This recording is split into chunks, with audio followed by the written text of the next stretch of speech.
Okay, so I'm here to tell you about a time that I got into a book that I didn't realize that I would be into so much just from looking at the cover.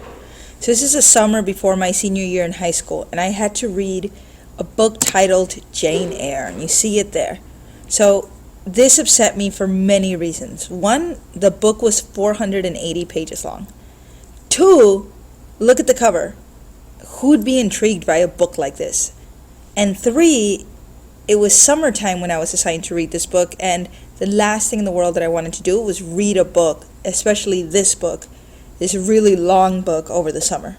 So this book is told through the perspective of Jane Eyre, hence the title, right? She's a sad orphan girl who ends up being a governess, which essentially means she's employed to be a private tutor by this Ritchie family. She lives in Victorian England.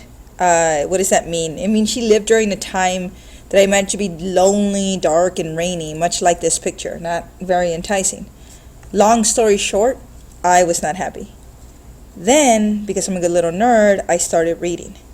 And as I began reading, I became fascinated with the book.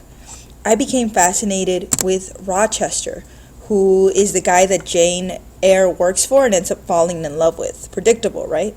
Well, no, because first of all, contrary to what you see here, Rochester was not a good-looking man. I mean, not that he's good-looking here, but the Rochester in the novel is just absolutely hideous. So you don't expect a love story. Plus, he's super imposing and demanding. And you must be thinking now, well, then why were you fascinated if Jane ends up falling in love with this imposing, demanding guy? Isn't that a little weird? Well, no, because Jane Eyre is this really intense feminist who knows how to put Rochester in his place. So you get into this love story, and I couldn't put down the book, and then the real curveball. Rochester had a crazy wife.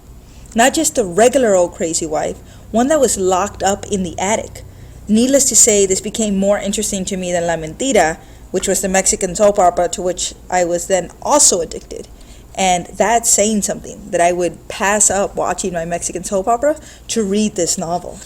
So, at the end of the day, who'd have thought that a book about crazy New Englanders who lived a couple hundred years ago would become one of my all-time favorites?